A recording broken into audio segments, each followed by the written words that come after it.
So in this video, we're going to go through how you can set up your plans or your products for your Framer site using Thenti. Thenti can help facilitate 3 different types of transactions. The first being a plan, which is typically what you would see in a membership or a subscription-based site. So a recurring basis of choice. You can have multiple tiers, each have a different cost, like a pro plan, base plan, etc. You can have products, so your member will pay a one-off amount to access a product. For example, to unlock access to Framer forms, you have to pay $99.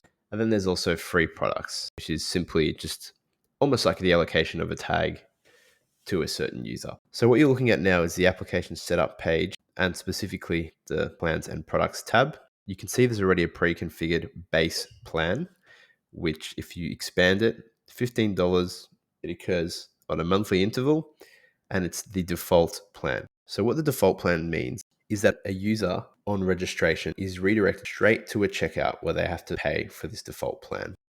I'll show you an example of that in a moment. So let's see how it works before we edit anything. So I'm going to sign up a fake user here. You can see that a user's been directed straight to the cart of the same value of the base subscription that was already configured.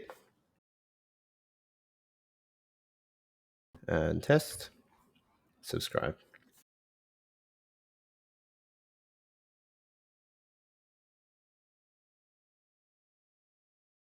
So that's an example of a successful subscription. Now let's see how it'll create a product end to end. Click add new. Let's do another recurring product. Let's do the pro plan for, let's say, $29.99 every month.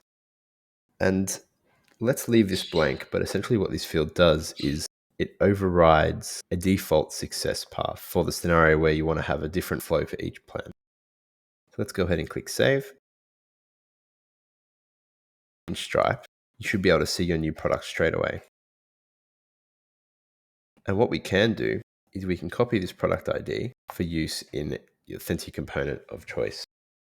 Now, let's say we want to have a sign-up form that doesn't redirect to the default base product. What you can do is you can go to your Framer project, get the form component open, and in the sidebar here, you can see product ID override. You can just paste the product ID that we just got from our page earlier, click publish.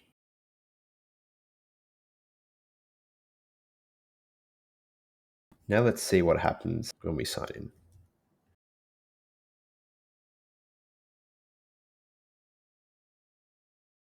Notice how the Pro tier subscription has popped up on the screen now because we used the plan ID override in the Thenti form component. Awesome. So that has worked nicely. Now if we open Stripe, you can see that you've got an active subscription, and that's the demonstration user we just created. If you have to update their subscription or manage anything, you can do it here. Although using a combination of the Thenti dashboard and the Thenti components, you should be able to have users self-manage their subscriptions, and you should be able to see some of this information on the dashboard. An example of that is going to the members tab, finding the user that just signed up, and you can see they've subscribed. And there's also a link to manage that directly in Stripe.